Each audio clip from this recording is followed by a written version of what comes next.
Cadet Maya Chen thought she understood silence. She'd grown up under the creaking, windless domes of New Shanghai, and the absence of sound there could feel as heavy as snowfall. But the hush that filled the bridge of the training corvette Kismet as it coasted through the Tenebrae expanse was deeper still, almost carnivorous. It swallowed cadet chatter, hums of equipment everything, until the universe felt as though it were holding its breath. Lieutenant Commander Adeyemi finally exhaled. "Sensor officer, report." Maya pried her eyes away from the obsidian blur outside the viewpane. "Gravimetric lensing 600 clicks off the prow. It's, odd, sir. Like something is bending starlight on purpose." Raj Brower, the pilot, cocked an eyebrow. "A microsingularity?" "No," Maya said, fingers skating across her console. "Streams of data ribboned upward. Too planar for that. It's a wall, almost." Adeyemi folded his hands behind his back. "Training exercise just got interesting. Helm, ease us in. 10% thrust. This cadet class has been begging for field work. Consider your wish granted." The other instructor, Senior Chief Willaharo, made a sour face. Her job was to keep the cadets safe while Adeyemi let them flirt with danger. A well-worn dander, the syllabus said orbital survey, not spelunking in gravitational anomalies. "It also said adaptive problem-solving," he replied. "We adapt." Kismet advanced like a silver flake into black velvet. As distance collapsed, the distortion resolved into facets immense, rust-colored petals radiating from a hub the size of a small moon. The structure glinted with old bronze and volcanic obsidian, half shattered, half intact, eons of micrometeoroid scars across its surface. Sefu Onyekwe's voice broke through on an awed whisper from the tactical pit. "That's not a station, that's a weapon platform. I'm seeing barrel bores, kilometers-wide multiple." Maya's pulse skipped. Humanity had cataloged ruins of defunct alien outposts, research nodes, cryovaults, even a generation arc cracked in half, but nothing remotely like a gun larger than some planets. Adeyemi kept his tone mild. "Classification? Synthetics. Place it architect era." Sefu's eyes flashed with reflected data. Over 2 million years old. Megacannon lattice. What the xenologists call an Apollyon bloom. Harrow whistled, low and sharp. "Extinct war machine. In the expanse. How did we miss it until now?" "No one surveys wasteland routes." Adeyemi's focus never wavered. "Explain the pedals, Cadet Onyekwe." "Accelerator chambers, sir," Sefu said. "Each pedal channels capacity into a central muzzle. Imagine a rail gun the length of Earth's equator, but fanned outward. Range? Interplanetarian, maybe. Interstellar, if it still works." He swallowed. "Which I very much doubt." Maya's console flared scarlet. Simultaneously, the intership comms chimed. Commodore Rodriguez of the Terra Nova defense net flashed on screen, Vox feed jittery with static. "All Commonwealth vessels be advised," Rodriguez barked. "Zora Combine Task Armadas Alpha and Beta have broken treaty lines. Estimated arrival, Terra Nova high orbit, 31 hours. Colony defenses insufficient. Request immediate reinforcement." The feed cut before questions could fly. Silence returned, now threaded with dread. Raj spoke first. "We're a classroom boat with half-charged coils. Even at max burn, we can't reach Terra Nova for 40 hours, and the fleet's tied up at Meridian Gate." Adeyemi pivoted to face his cadets. "Options?" Liara Torres, lead engineering cadet, stared at the bronze pedals outside. Her lips parted, forming a single dangerous thought. "That," she said, pointing. "If we could resurrect the cannon, we could hit the Zoran fleet before they align over Terra Nova. Fire once, buy time for reinforcements." Harrow looked ready to implode. "Lieutenant Commander, they're children." "We're naval cadets," Maya corrected, surprising even herself. Adeyemi nodded slowly. "And the only humans within striking distance of that colony. Chief, rig the boarding cutter. Cadets Torres, Chen, Onyekwe, Brower, gear up. The rest stay aboard Kismet to keep our lifeline intact. He turned to Harrow.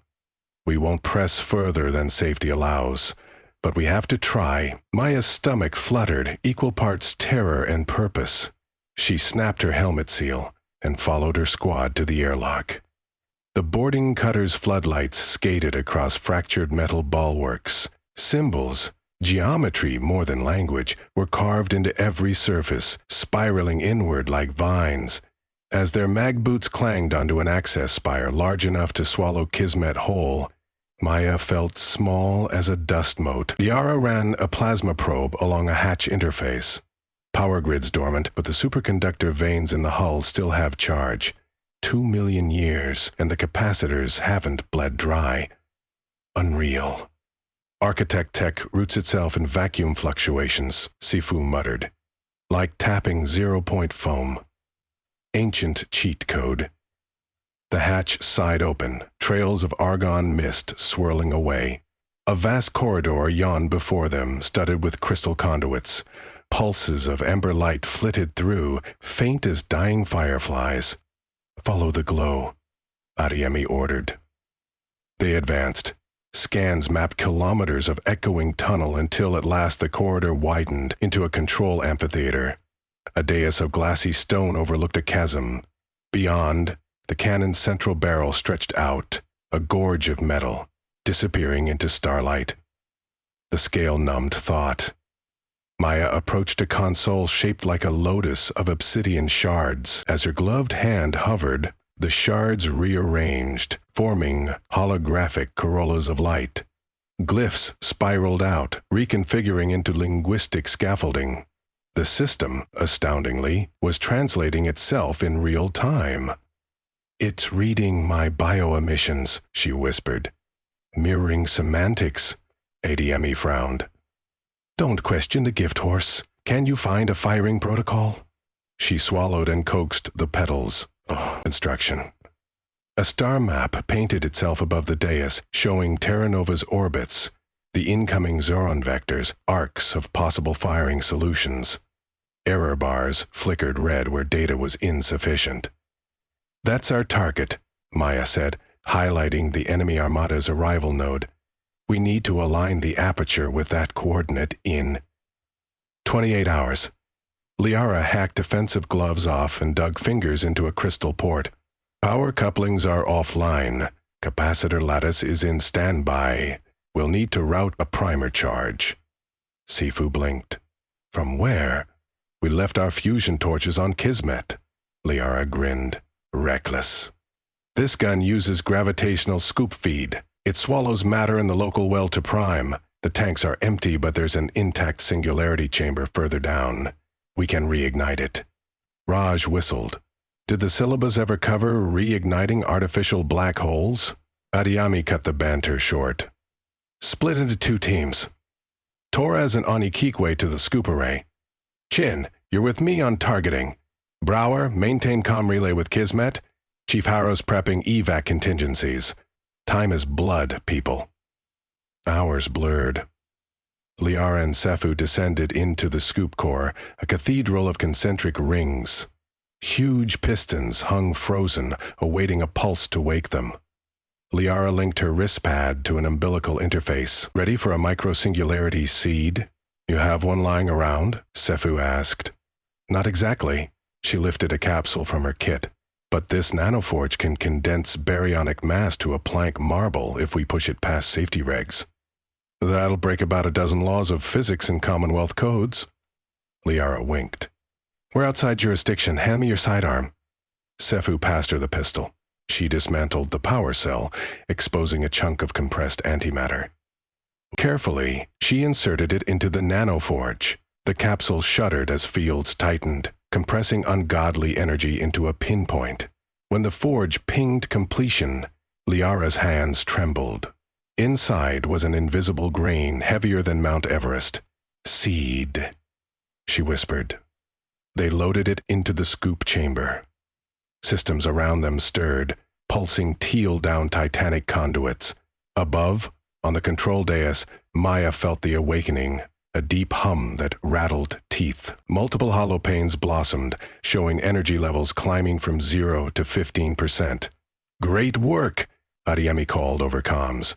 "Now, we need to calibrate." He turned to Maya. "Your show, cadet." She drew a breath, forced her voice steady. "We must pivot the petals to collimate the discharge." She dragged vector glyphs to align with Terra Nova's orbital plane. The petal icons rotated, but an error banner screamed. "Torque servos seized," Maya reported. "We'll have to manually unlock them." Adeyemi toggled the line to Liara. "Cadets, find the petal root actuators. Override." "On our way," Liara replied. The root actuators sat inside a maintenance trench, lined with optics. As Liara studied them, a low rasp echoed in the darkness. Sifu swung his rifle light around. Metallic limbs unfolded from alcoves. Guardian drones, dormant for eons, now registering intrusion. "Contact," Sifu shouted, firing reflexively. Beams of ionized plasma scorched the drone's carapace. It returned with a crackling bolt that slagged a railing centimeters from Liara's head.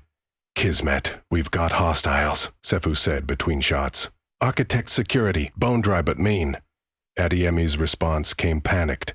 "Can you bypass, or do we need to extract?" Liara shook her head, though no one could see. "We bypass. If those actuators don't free, the gun never turns." Sifu nodded grimly. "I'll hold them. Do your magic." Liara dived toward the servo cluster. Sifu sprayed covering fire. The drones advanced with predatory precision, each hit eroding their armor but rarely dropping one outright. He realized the drones were purpose-built to endure nuclear exchange. His puny cadet rifle was a pea shooter. Liara yanked a fusion cutter from her belt, slicing a manual release lever. One by one, the pedal's magnetic clamps groaned open. Each release sent vibrations through the entire megastructure. 50% torque unlocked, she gasped. The drone leapt, claws scything. Sifu tackled Liara, both of them skidding across a metal deck. The drone plunged its claw into circuitry, accidentally severing its own lifeline. It convulsed, sparking, and went still. Lucky break. Liara scrambled back to the lever cluster, sparks raining around her. 80%. 90. Done. She slammed the final latch and keyed her comms. "Chen, petals are free."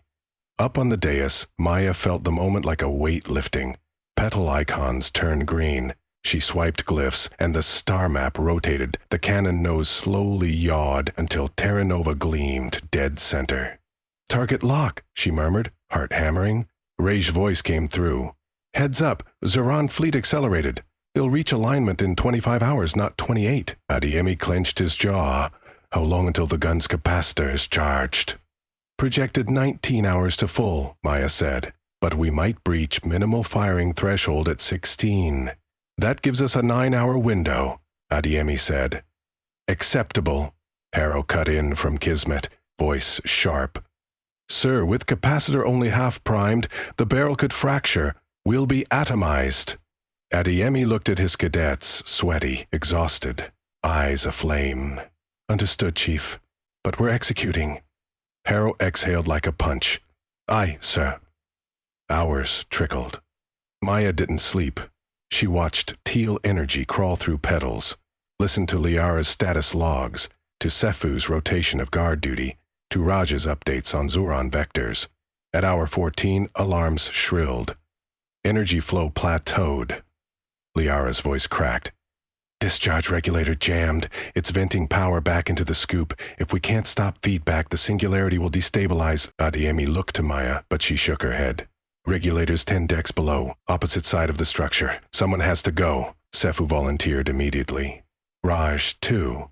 But Liara cut them off. "This is on me. I know the lattice better." Adeyemi started to reply. Liara was already sprinting. Maya's chest tightened. She'd spent semesters alongside Liara, complaining about impossible coursework, triple dog-daring each other to break curfew. Now her friend was running into the guts of Apocalypse hardware. Minutes crawled. Then Liara came on comms, panting. "At the regulator, manual override is fused. Only way is a fuse pop detonate this junction, sever feedback. But that severs coolant too. Barrel temperature will spike during firing. Could melt. What are the odds we survive? Adeyemi asked. 37%, Liara said. If I stay behind to modulate coolant by hand, 55. No, Adeyemi began. Maya's voice shook. Lee, don't you dare. Silence across the channel, broken by Liara's quiet laugh. Remember exam block A5? You hacked the mainframe to leak us the answer key, but you only took what you needed. Didn't change your grade. Just wanted to know it could be done. That's you, May. You love possibility. I'm just making sure you get to keep exploring it. Liara, charge the shot when I say go. The channel closed. Maya's eyes blurred. Adeyemi laid a hand on her shoulder, a rock of calm. Focus. She buys us this chance. We make it count. Tay minimum 2 hours. Energy topped minimal threshold. The cannon trembled with caged violence. Petals glowed like molten slate. Raj fed sensor telemetry. Zoran Armada Beta had surged ahead. Warp silhouettes of dreadnoughts crowded the holograph. Adeyemi got them in formation. Sequence on Liara's Mach. Chen, I want that barrel as tight as physics allows. Copy, Maya croaked. Suddenly, Liara's voice returned, surprisingly steady. Regulator detonation in 3, 2, 1. Mach. The amphitheater shuddered as miles away something roared and blew. Warning lights cascaded red, then amber, stabilizing. Coolant flow nominal, Liara reported softly. I won't make it back up in time. Shoot straight, friends. Maya's throat locked. She forced herself to breathe. Fingers came down on the final glyph. Charging discharge matrix, she announced. Petals slammed inward. The chasm before them filled with starfire. Laser white, then ultraviolet, so pure it painted bones beneath skin. The light condensed into a lance, 100 kilometers long and loosed. Space bent. The beam traveled the 42 million kilometers to Terra Nova's orbit in 1/8 of a second. A spearing dawn that turned night on the colony to day. Commonwealth sensors later said the gun spat a mastless bolt of quantum-length photons. Whatever it was, it sheared through vacuum like wrath. In the holograph, Zoran dreadnoughts bloomed. Hulls chrysanthemuming outward, their antimatter cores igniting in silent suns. Armada Beta ceased to exist. Alpha scattered, half crippled by radiation spall, the rest breaking formation in panic. Maya saw it all through tears. Direct hit. Enemy losses catastrophic. Her knees buckled. Adeyemi caught her. Around them, consoles dimmed, the megastructure sighing after exhaling its long-held breath. Liara's voice whispered through. Faint. You did it. Static swallowed the channel. Then, aftermath lasted weeks. Commonwealth fleet arrived to mop up survivors and secure Terra Nova. Engineers swarmed the Apollyon Bloom in awe. Admirals offered the cadets commendations, promotions, scholarships. Newspapers across settled space printed holopox of them, standing before the massive petals like triumphant ants. Yet, the night before debrief, the cadet squad stole one final visit to the dais. Only Maya lingered at its edge, fingertips grazing dormant controls. On the hush channel, she said, Hey, Lee. They'll probably seal this place. Maybe they'll rebuild it. Either way, possibility. She imagined her friend's grin. Maybe. Across some quantum echo, Liara heard. Raj entered quietly. Shore Leave shuttles waiting. Maya nodded, wiping her cheeks. On her way out, she glanced once more at the star map, now dormant, petals gray. One petal, she noticed, remained faintly lit, as if storing instructions. The architects, she realized, had built redundancies she still didn't understand. The bloom wasn't just a weapon. It was a question mark hurled across epochs. She smiled, bittersweet. Tomorrow she would return as a mere cadet again, submit to boards, protocols, But today she had fired an impossible cannon to save a world. And possibility was still out there, waiting.